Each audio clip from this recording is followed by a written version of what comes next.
فأعوذ بالله من الشيطان الرجيم بسم الله الرحمن الرحيم وتوبوا إلى الله جميعا أيها المؤمنون لعلكم تفلحون۔ محترم حضرات اور پردہ نشین خواتین اسلام، آپ حضرات و خواتین کے سامنے میں نے قرآن مجید کی ایک بڑی ہی مشہور و معروف آیت کریمہ پڑھ کر سنائی ہے، جس میں اللہ تبارک و تعالی نے اہل ایمان کو توبہ کا حکم دیا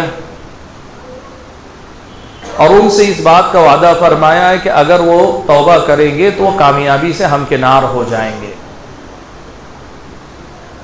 توبہ کسے کہتے ہیں؟ عربی زبان میں لفظ توبہ کا اصل معنی ہوتا ہے واپس لوٹ کر آنا، پلٹ کر آنا۔ تاب یتوبو یا آب یعوبو کا معنی ہوتا ہے آدمی کا پلٹ کر آنا۔ شریعت مطہرہ کی نظر میں قرآن و سنت میں جہاں کہیں توبہ کا لفظ آیا ہے، اس کا مفہوم یہ ہوتا ہے کہ بندہ جو اللہ تعالیٰ کی بندگی کے راستے سے ہٹ کر اللہ تعالیٰ کی بندگی سے دور جا رہا ہے، اس کو چاہیے کہ واپس الٹے قدم لوٹ کر آئے یہاں تک کہ وہ پھر سے اللہ تعالیٰ کی بندگی سے جڑ جائے۔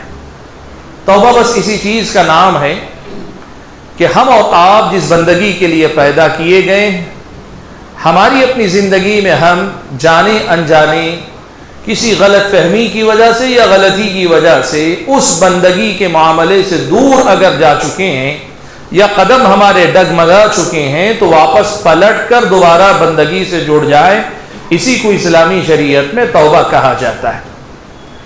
آپ نے پیارے نبی صلی اللہ علیہ وسلم کی بیان کردہ وہ مثال بارہا سنی ہوگی کہ صحابہ کرام کے سامنے اللہ کے نبی صلی اللہ علیہ وسلم نے ایک نقشہ کھینچا، ایک سیدھی لکیر کھینچی اور پھر اس کے دائیں بائیں اللہ کے نبی نے لکیریں کھینچی، اور یہ جو نقشہ اللہ کے نبی نے بنایا اس نقشے کی مکمل تفصیل اللہ کے نبی نے بیان کی۔ میں تمام جزئیات آپ کے سامنے رکھنا نہیں چاہتا، میں بتانا چاہ رہا ہوں توبہ نام ہے کس چیز کا، اس مثال کی روشنی میں بھی ہم اور آپ سمجھ سکتے ہیں۔ اللہ کے نبی صلی اللہ علیہ وسلم نے یہ بتایا کہ یہ سیدھا راستہ ہے اور یہ دائیں بائیں جو راستے ہیں ان میں سے ہر راستے پر ایک شیطان بیٹھا ہوا ہے جو تمہیں بلا رہا ہے۔ ہم اللہ تعالیٰ کی بندگی کرتے ہوئے بیچ کے راستے پر چل رہے ہیں، صراط مستقیم پر ہم چل رہے ہیں۔ اب اس کے بعد کبھی ایسا ہوتا ہے کہ شبہات یعنی بدعتیں ہماری اور آپ کی زندگی میں آتی ہیں، ہم صراط مستقیم سے دور چلے جاتے ہیں، اور کبھی شہوات یعنی خواہشات ہمارے اور آپ کے اندر پیدا ہوتی ہیں، ہم اللہ تعالیٰ کی بندگی کے راستے سے ہٹ کر دوسری طرف چلے جاتے ہیں۔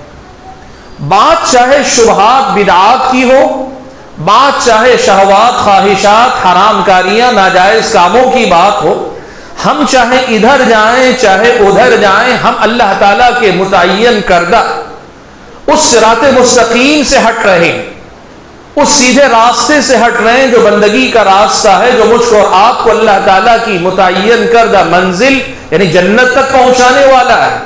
اس راستے سے ہم اور آپ بھٹک رہے ہیں، ہٹ رہے ہیں، اور جیسے ہی ہم صراط مستقیم سے ہٹ کر دائیں بائیں کسی بھی طرف ہم جا رہے ہوں، سفر تو ہمارا جاری ہے، ہم محنت بھی کر رہے ہیں، لیکن ایک ایسا سفر ہے جس کا کی منزل مقصود وہ نہیں ہے جو ہم اور آپ چاہتے ہیں۔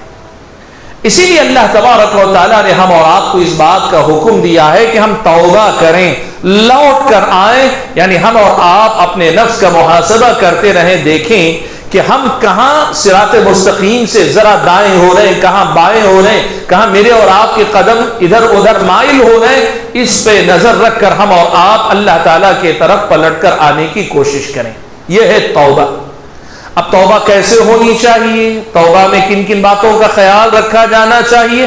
الحمدللہ آپ نے توبہ کے موضوع پہ بارہا خطبات جمعہ سنے، بارہا آپ نے بیانات سنے، بارہا نصیحتیں سنی۔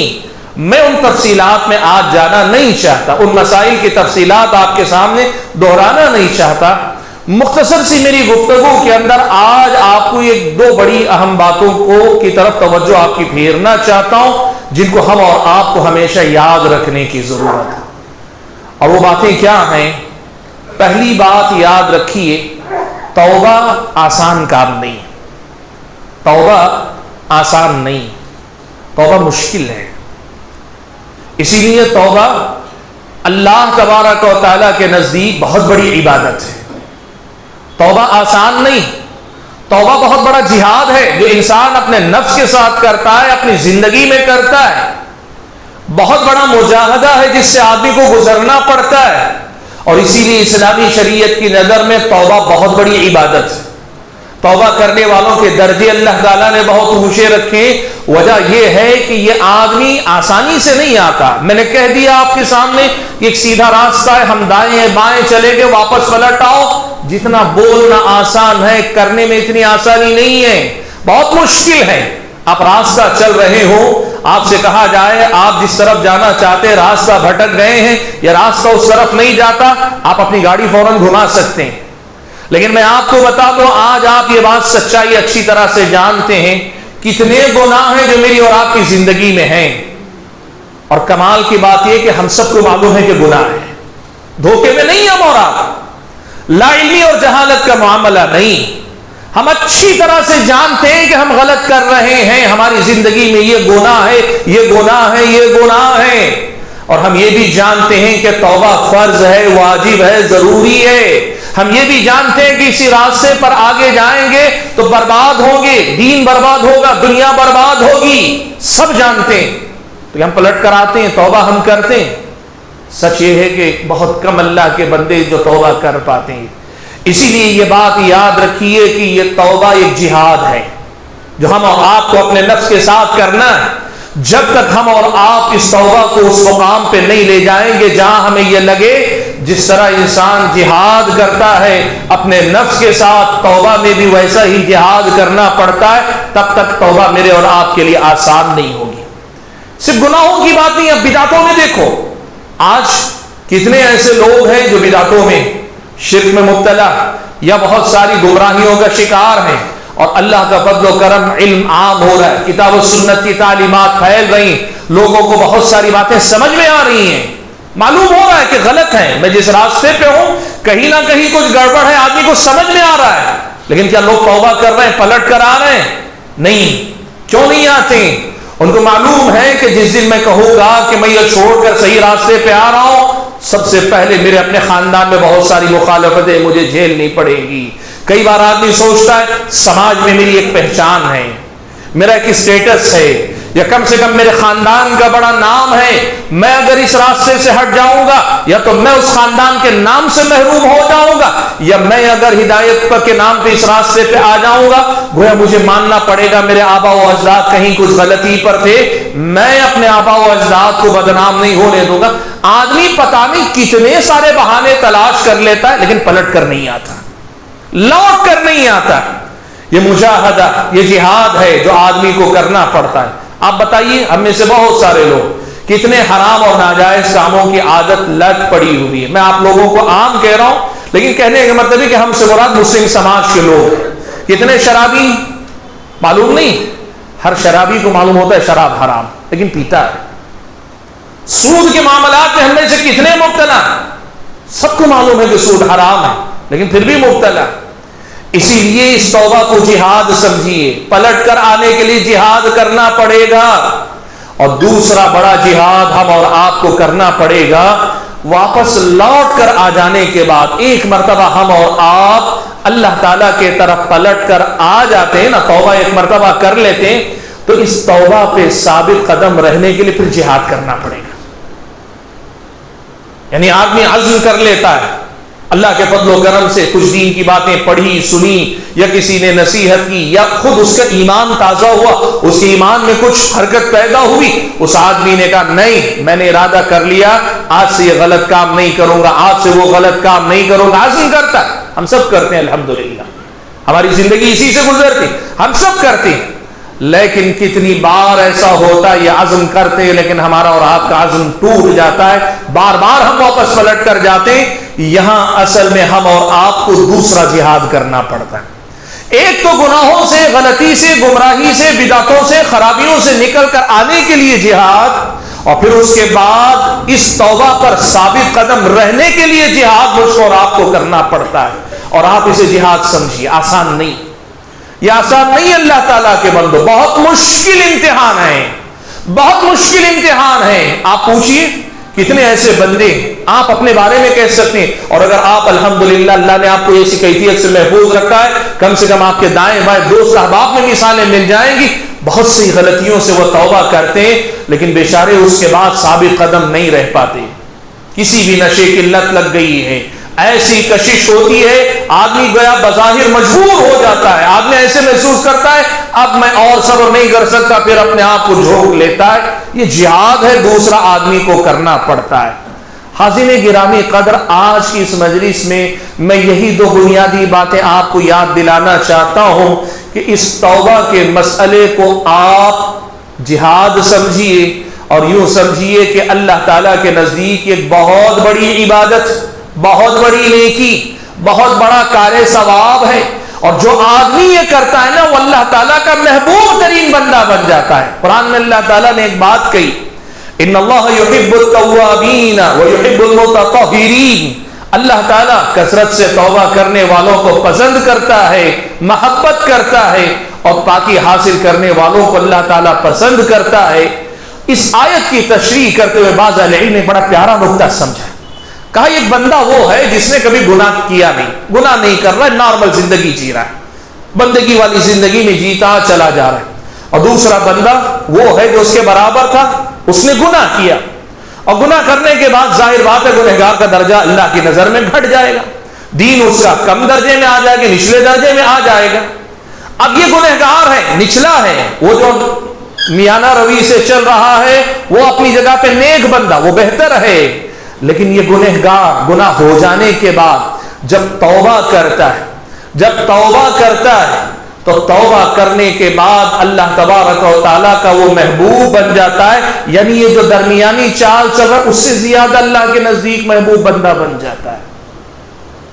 آپ یہ سوچیں جہاں کھڑا تھا وہاں سے نیچا گرا تو عام طور پر اسی جگہ واپس لوٹنا چاہیے نا.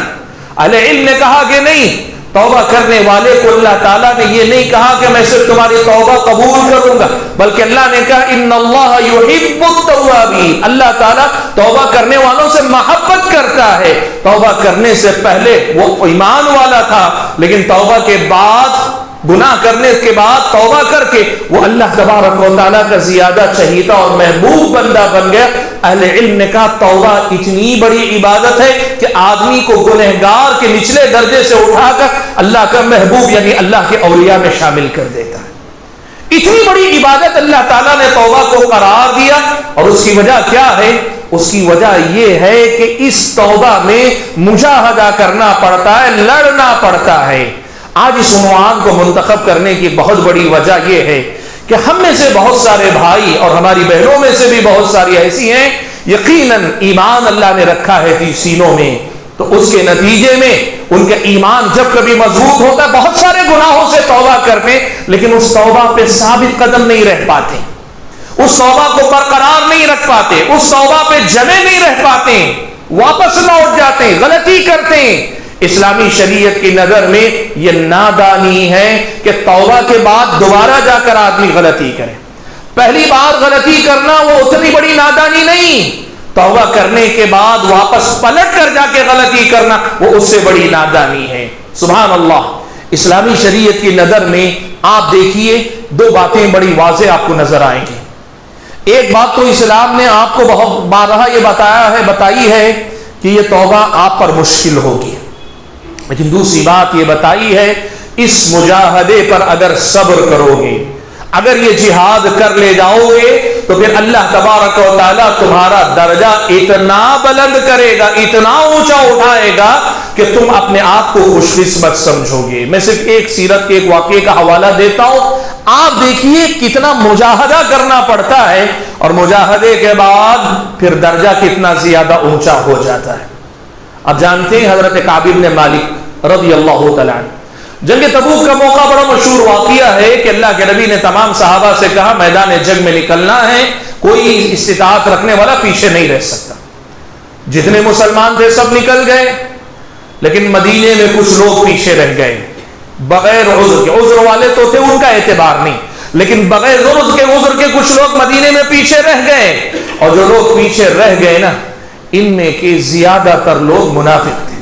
بعض روایتوں سے معلوم ہوتا ہے 80 سے زیادہ منافق تھے، زیادہ تر جو مدینے میں رہ گئے۔ کچھ منافق نکلے بھی تھے، کچھ منافق گئے بھی تھے ساتھ میں لشکر کے، بہت سارے منافقین یہیں رہ گئے تھے۔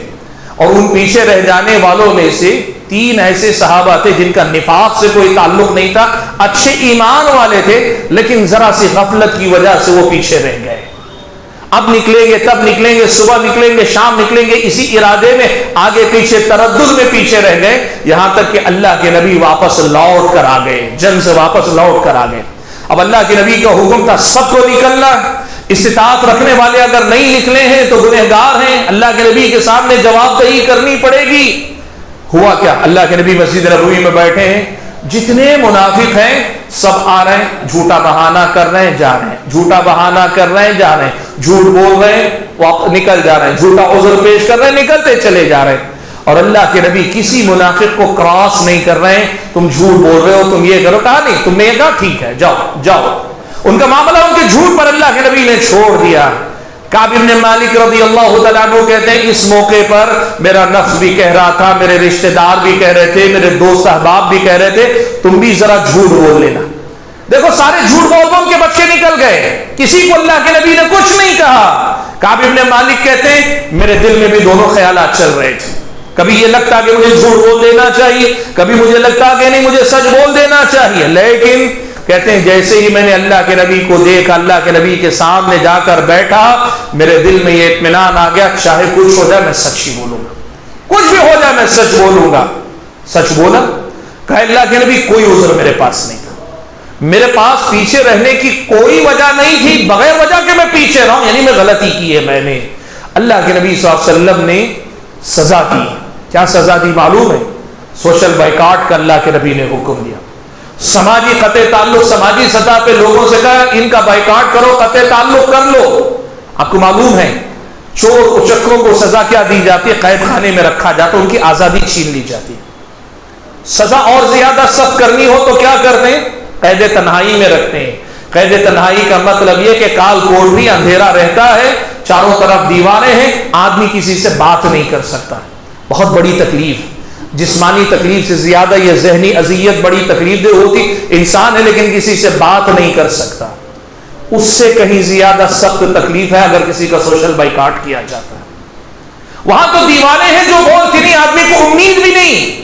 یہاں مدینے میں تو ہر طرف انسان ہے اور انسان نہیں، وہ جو چہیتے ہیں حضرت کعب بن مالک کے وہ اپنے ہیں، وہ جن کو دیکھ کے مسکرا دیتے، مل لیتے، ہنستے تھے، بول لیتے، کھلتے، کھاتے پیتے، کوئی ان سے بات نہیں کر رہا۔ یہ بڑا سخت امتحان تھا، بڑی سخت تکلیف تھی۔ یہ دیکھیے اللہ کے راستے کی طرف لوٹ کر آنے، جمع رہنے کی مشقت اور تکلیف کا اندازہ لگائیے۔ کعب بن مالک رضی اللہ تعالیٰ عنہ کے لیے انسانی معاشرہ جنگل سے زیادہ ویران لگ رہا ہے۔ کوئی آدمی کسی ویرانے میں جتنا وحشت زدہ ہوتا ہے نا، اس سے کہیں زیادہ بری حالت حضرت کعب بن مالک کی ہے۔ اور اسی حالت میں وہ اللہ کے نبی صلی اللہ علیہ وسلم کی مسجد میں آتے جاتے ہیں۔ کعب بن مالک کہتے ہیں میں مسجد میں داخل ہوتا، میں سلام کرتا تو میں غور سے دیکھنے کی کوشش کرتا، جواب تو دور کی بات، کہیں اللہ کے نبی نے ہونٹوں کو حرکت تو دی ہے میرے سلام کا جواب دینے کے لیے۔ دیکھو جس سے آپ نے محبت کی ہو نا، جس پہ جان نچھاور کرتے ہیں نا، وہ اگر آپ سے صرف رخ پھیر لے تو آپ کی جان نکل جاتی۔ یہاں تو نبی کا رشتہ ہے، صحابی کے نبی سے محبت کا آپ اندازہ نہیں کر سکتے۔ ہم صرف مثالیں پڑھتے ہیں، ہم واقعی معنوں میں اس کا تجربہ نہیں کر پائے۔ اس صحابی کی محبت کا اندازہ لگا کر میں دیکھتا تھا اللہ کے نبی صلی اللہ علیہ وسلم کا چہرہ، ہونٹ ہلے ہیں کہ نہیں، حرکت ہوئی ہے کہ نہیں۔ اور کہتے ہیں جب میں نماز کے لیے کھڑا ہو جاتا، یعنی سنت پڑھنے کے لیے کھڑا ہو جاتا، اللہ کے نبی مجھے ہی دیکھ رہے ہوتے پوری نماز جب تک میں پڑھ رہا ہوں، اور جیسے ہی میں سلام پھیر کر اللہ کے نبی کی طرف میں دیکھتا، اللہ کے نبی چہرہ پھیر لیتے۔ کتنی تکلیف ہے۔ کعب بن مالک کہتے ہیں ایسے موقع پر کئی بار مجھے یہ خیال آیا میں جا کر اللہ کے نبی سے اب جھوٹ بولوں کہ میں نے پہلے جھوٹ کہا تھا، سچ کو جھوٹ بولوں، اور اب جا کر جھوٹ بولوں کہ سچ یہ ہے کہ میرے پاس بھی کوئی عذر تھا۔ یہ وہ مجاہدہ ہے جو ہم سب کو کرنا پڑتا ہے۔ آتی ہے ایسی صورتحال جہاں جینا دو بھر ہو جاتا ہے، بہت مشکل ہوتا ہے،